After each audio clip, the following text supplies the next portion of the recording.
حدیث کے الفاظ ہیں جو مہمان نواز نہیں اس میں کوئی خیر ہی نہیں۔ آج تو سکا باپ مہمان بن کے آ جائے ابا دھراتی کی کرنا آ گیا انہوں یہی ٹائم لبیا آمن دا، ہمارے تو ماتھوں پہ بل پڑ جاتے سلوٹیں آ جاتی ہیں۔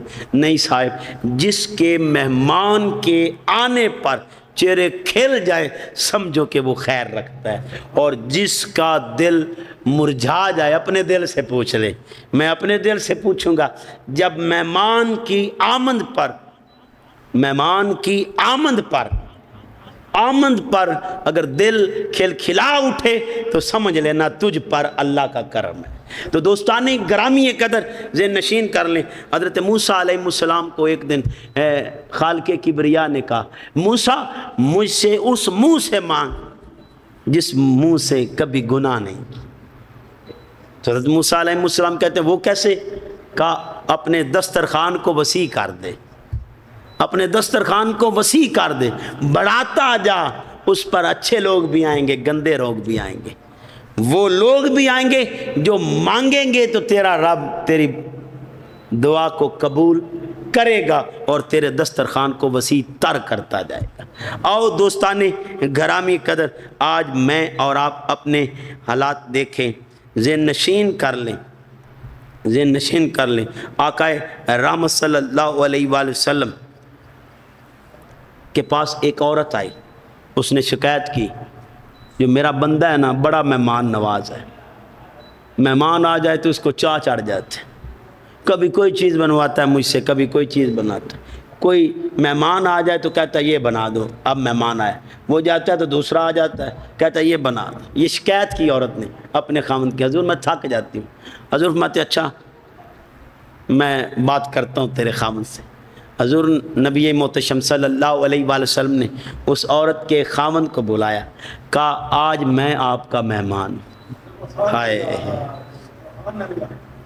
آوے مائی تینو اللہ لے آوے تے تو آنا ہے بازے وچ پنجرے دے قید کرے ساں، تینو ویک ساں لازے ہولی نکل وے جندڑی متا یار رلی جنازے۔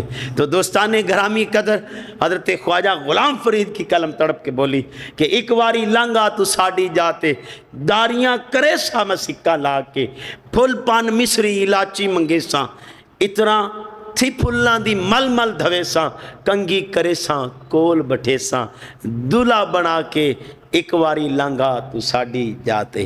تو دوستان گرامی قدر ذہن نشین کر لیں، جن کو حضور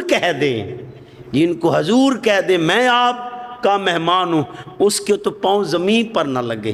وہ خوشی کے حال میں دوڑا ہوا گھر پہنچا اور اپنی بیگم سے کہتا ہے، اپنی زوج سے کہتا ہے، زوجہ آج پتہ ہے کون ہمارے گھر میں مہمان ہے؟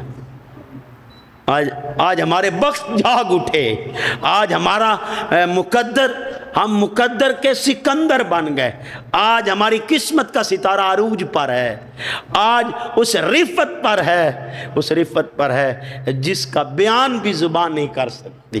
تڑپنے لگ پڑی، بیوی نے کہا کون مہمان آج آ رہے ہیں؟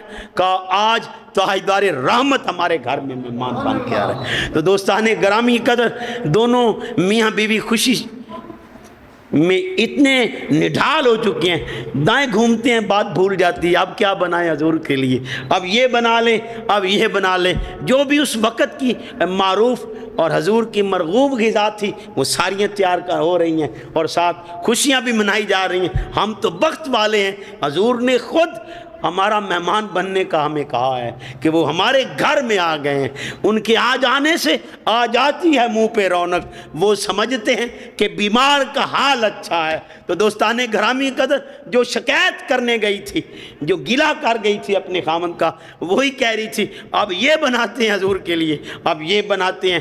گھر میں خوشی کا سما تھا اور دوستان گرامی قدر وہ پھولے نہیں سما رہے تھے، حضور ہمارے مہمان، حضور ہمارے گھر میں آ رہے ہیں۔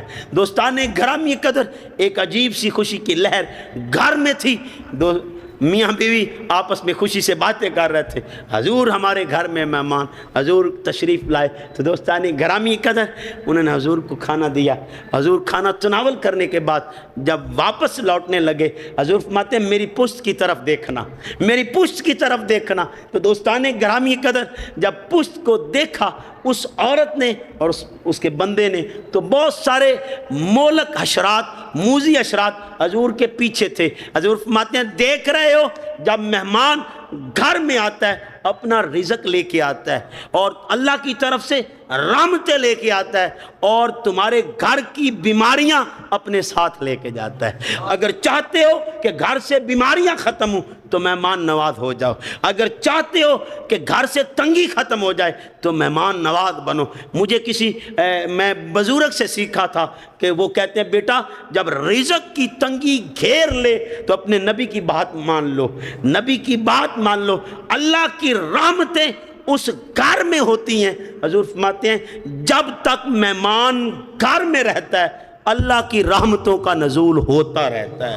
تو اپنے گھر میں مہمان نوازی کرنا شروع کر دو، مہمان نوازی شروع کر دو۔ عزیزان محتشم، میرے چاہنے والے، میرے سے پیار کرنے والے سوچتے ہیں پیر صاحب کے اتنے مسائل تو نہیں ہیں، پتہ نہیں کہاں سے یہ سارا خرچہ مینج کر لیتے ہیں۔ تو دوستان گرامی قدر، اگر میں اپنی قدرت، اپنی طاقت کی طرف دیکھوں تو میں تو ایک پل ایک آدمی کو کھانے کھلانے کے لائق نہیں ہوں، لیکن اگر اس کے کرم کو دیکھوں تو دوستان گرامی قدر اگر یہ پوری دنیا بھی میرے پاس آ جائے، اگر اس کی توفیق ہو تو میں گھبراؤں گا نہیں۔